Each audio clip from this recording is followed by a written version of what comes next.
My sister's son spit into my plate at dinner and said, "Dad says you deserve it." Everyone laughed. I quietly got up and left.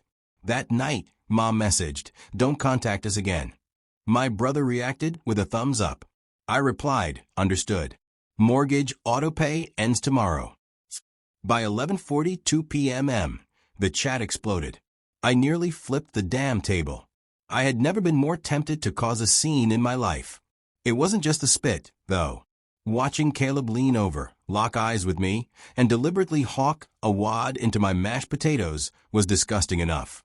But it was what he said after that turned my stomach. "Dad says you deserve it." I stood up. My chair scraped the floor. For a second, I didn't even feel like I was in my body anymore.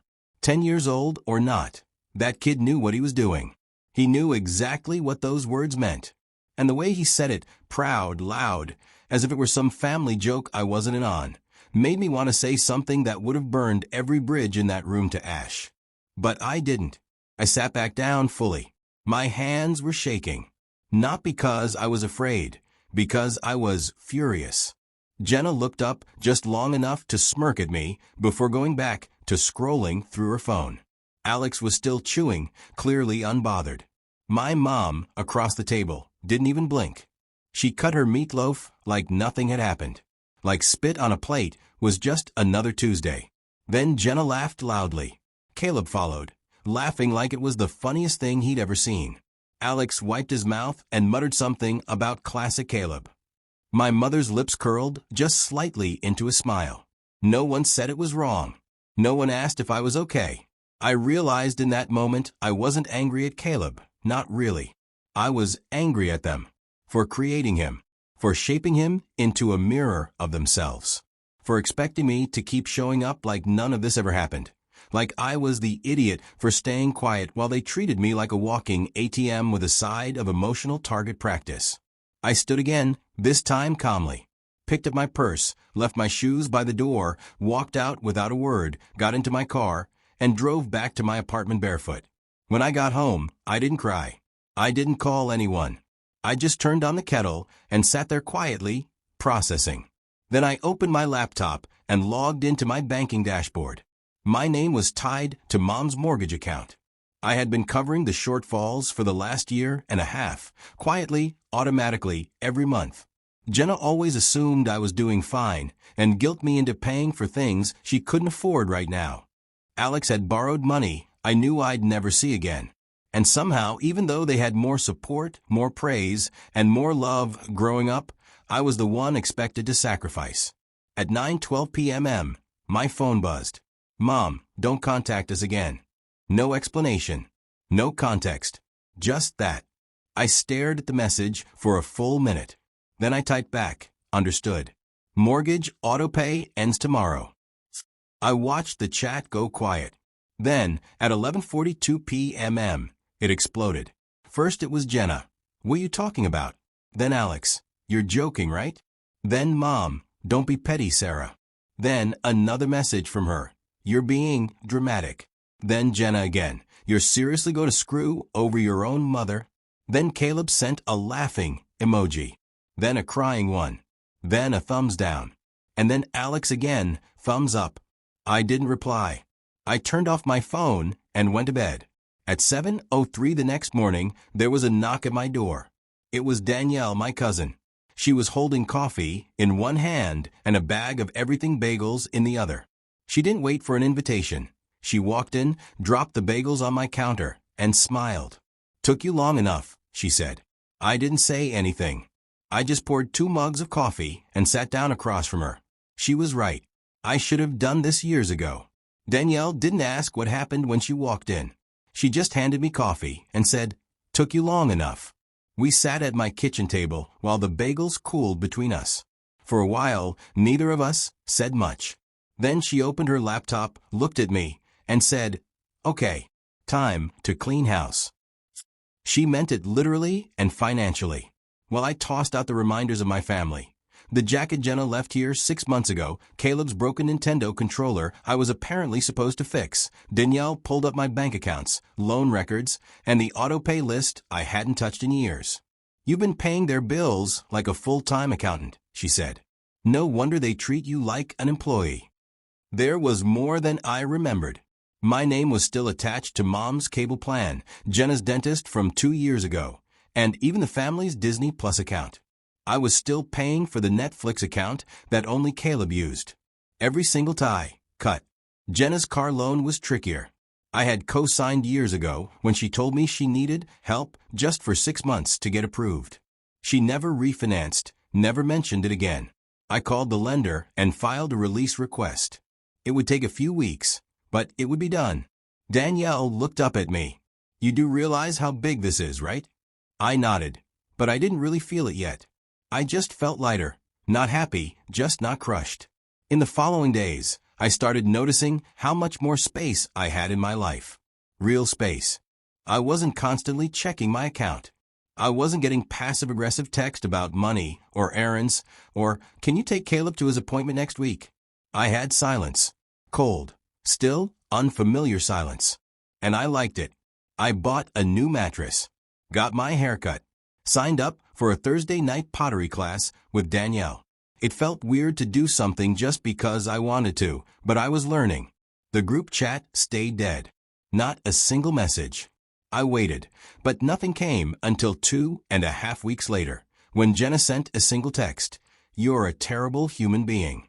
Caleb cried when he found out he couldn't go on his field trip. Hope that makes you feel good. No greeting. No explanation. No accountability. I didn't respond. She followed up with a 48-second voice memo, mostly yelling. Something about loyalty, family. Her voice cracked when she brought up Caleb. Then, it cut off mid-sentence. I didn't listen to it twice. Danielle told me to block her. I didn't. Not yet. Part of me wanted to see how far they'd go, what desperation looked like when entitlement ran out. A few days later, Danielle sent me a screenshot of a Facebook post Jenna made. It was a GoFundMe campaign titled, Help Caleb Get Through a Tough Year. The photo was of Caleb smiling with a backpack on. The description was vague, something about unpaid lunches, sudden medical bills, and how certain family members chose to walk away. It had one donation, $10 from our mom. That part stung. Danielle sent it to me with no caption. I just stared at it. I didn't donate. I didn't ask what the medical bills were for. I didn't share the post. But it made something shift in me. I wasn't guilty. I was alert. There was more going on. Jenna never mentioned anything to me about Caleb being sick or needing treatment. And now she was begging strangers for help for a field trip? There was something else. Danielle noticed me staring at the screen and said, You don't owe them anything, you know. I nodded. But I kept thinking about the word medical. Because if something had really happened to Caleb, they'd never admit it. Not until they were out of options. Another week of silence passed, and for once, I didn't spend it waiting for their next move. I was busy. I had my Thursday pottery class with Danielle. I joined a weekend book club at the library downtown. And I finally started sleeping through the night, deep, uninterrupted sleep. No more waking up at 2 a.m. to check if Jenna had messaged me, asking for another small favor. I was beginning to believe they might actually be gone for real this time. But it never lasts, does it? It was Thursday. I had just left class and was walking to my car with a vanilla latte when my phone buzzed in my coat pocket. Unknown number. No voicemail. I didn't answer.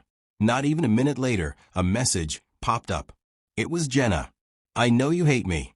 You have every right to. But Caleb's sick. It's serious. He needs surgery. We lost our insurance a while back, and we can't cover it. Please, I'm not asking for myself. Please don't tell Mom I told you. She's already maxed out. I'm just asking for help for him. I stood there in the parking lot, latte in hand, heart frozen, reading it over and over. Parking lot.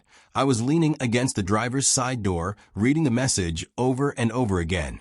My first instinct was to delete it and just go home. She hadn't even said what the surgery was for. She didn't say, I'm sorry. She just jumped right into it, assuming I'd still be the one to clean up their mess. That night, I showed the message to Danielle. You're going to help, aren't you? She asked. I didn't say anything. She already knew the answer. It wasn't about Jenna. It was about the kid. For all the awful things he'd done and said to me, he was 10. Just a reflection of who raised him, and who let him think that spitting in someone's food was funny. I pulled up my finances again. I'd managed to save a little since cutting them off. Not much, but enough. I ran the numbers, looked at the bills coming up, and asked myself one question. Would helping Caleb make me lose sleep if I didn't do it? I messaged Jenna back. I'll pay 40%. No more, no less. It goes directly to the hospital. Not you. She didn't reply right away. 3 hours passed. I was already in bed when she finally responded. Are you serious? Then, another one. Thank you. I mean it. Thank you. The next morning, I called the clinic she'd mentioned in her message and asked for the billing department. I didn't tell them who I was at first, just asked what the process was for contributing toward a patient's surgery. They walked me through it. Caleb was on the schedule, and yes, they needed a partial payment by the following week to hold a spot. I paid exactly 40%. Got a receipt. Hung up. 3 hours later, my phone rang. My mom's name lit up the screen. I didn't pick up. She left a voicemail. I heard what you did for Caleb. I wanted to say thank you. I guess I was wrong about a few things.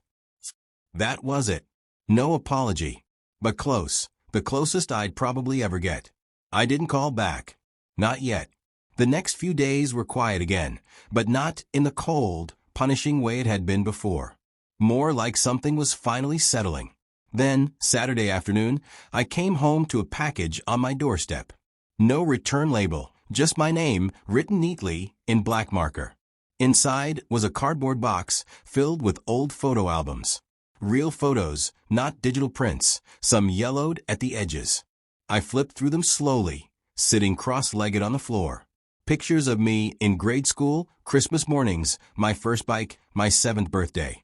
Jenna was in almost every one. We looked happy. We looked like strangers. Tucked between 2 albums was a folded piece of notebook paper. Handwritten. You didn't deserve how we treated you. I was wrong. We were wrong. I'm sorry. No name. But I recognized the handwriting. Part mom, part Jenna. I sat there staring at it for a long time. I wasn't sure what I was supposed to feel, relief, validation, peace. It wasn't any of that. But it was something, a beginning.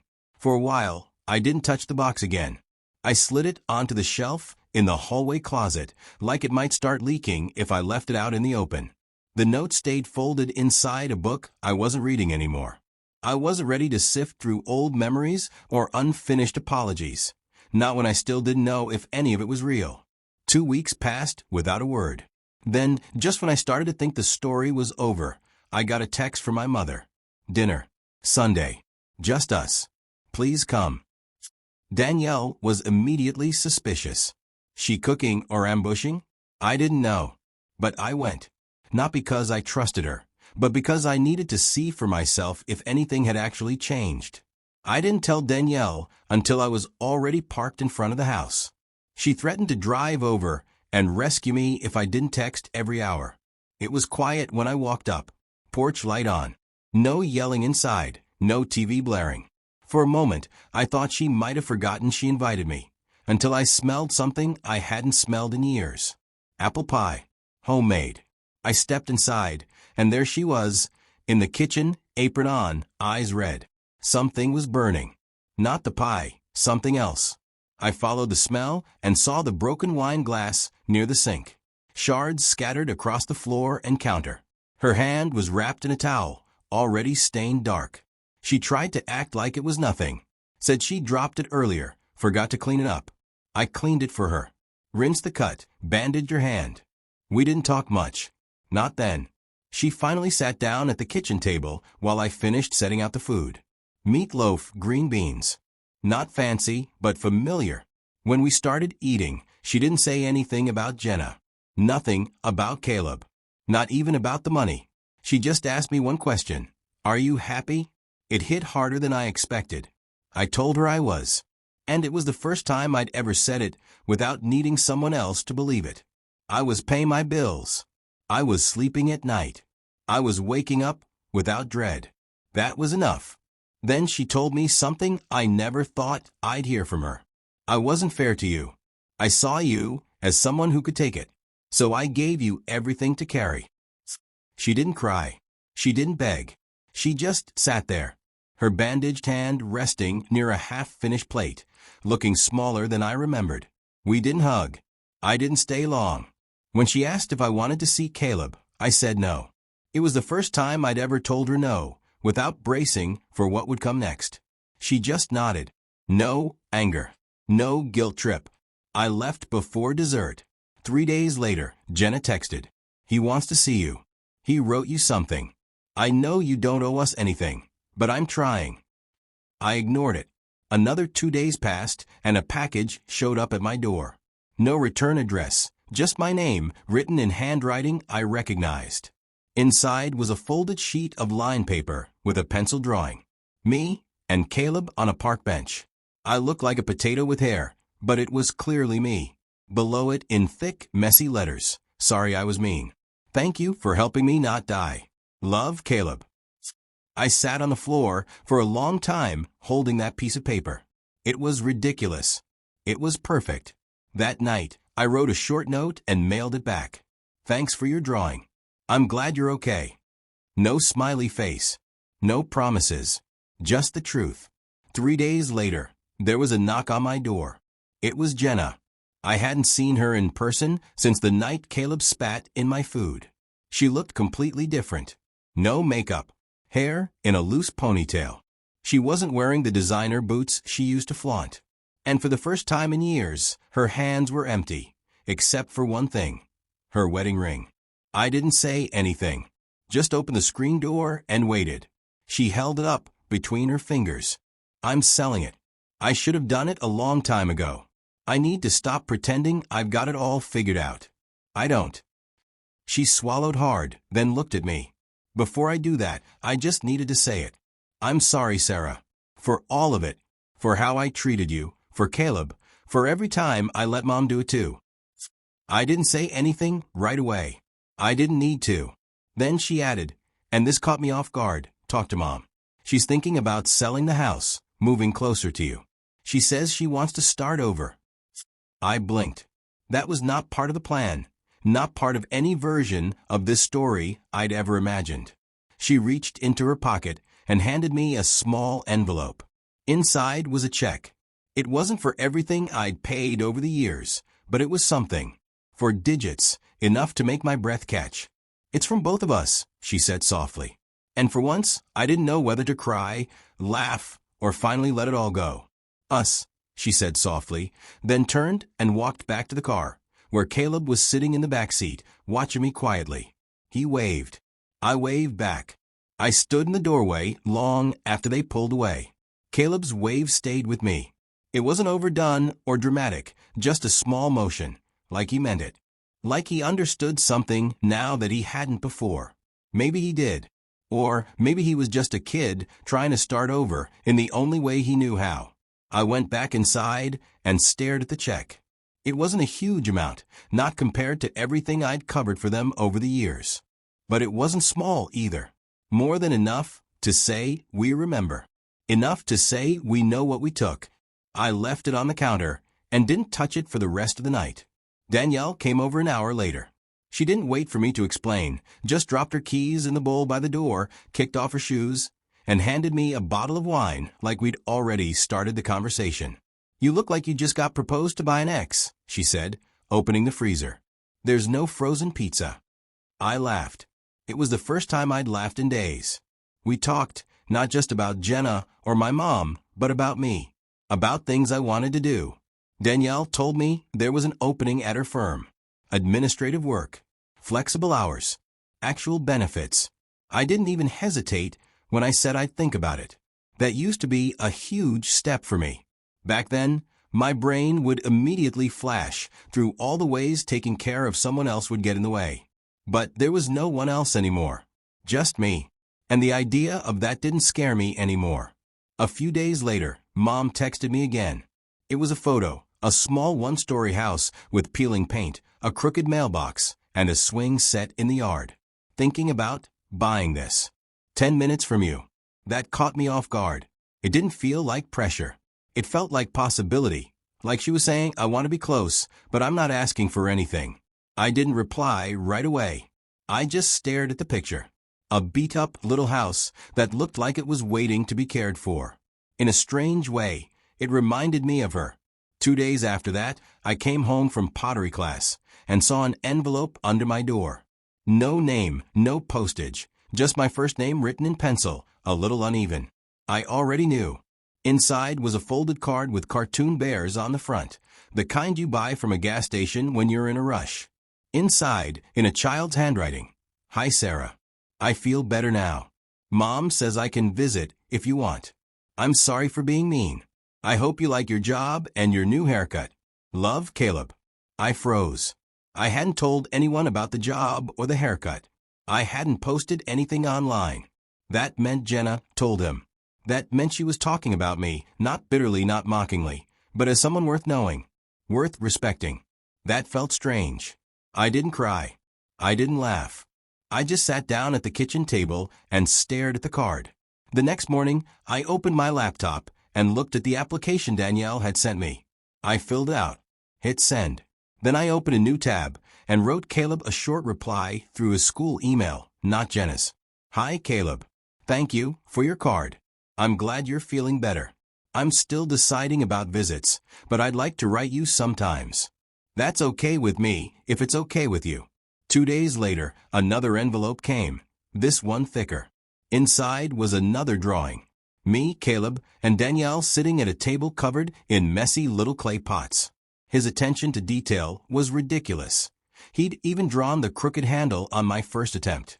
Underneath, in red crayon, one word: someday.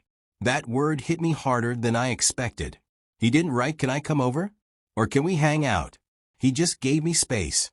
Someday, he was letting me choose. That night, I sat on the edge of my bed with the drawing in my lap, thinking about how long I had begged for space, and how quickly they used to fill it back up with their emergencies, their needs, their chaos. And now, suddenly it was all mine.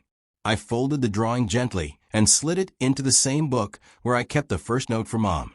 Then I picked up my phone and texted Danielle. "Am I?" Fall rolled in fast.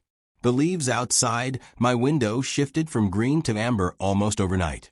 It had been 3 months since Caleb's surgery, 2 since I took the job at Danielle's firm, and about 4 weeks since I last heard from Jenna. I thought the silence would be unnerving, but it wasn't. It was peace. Work wasn't glamorous, but it was stable.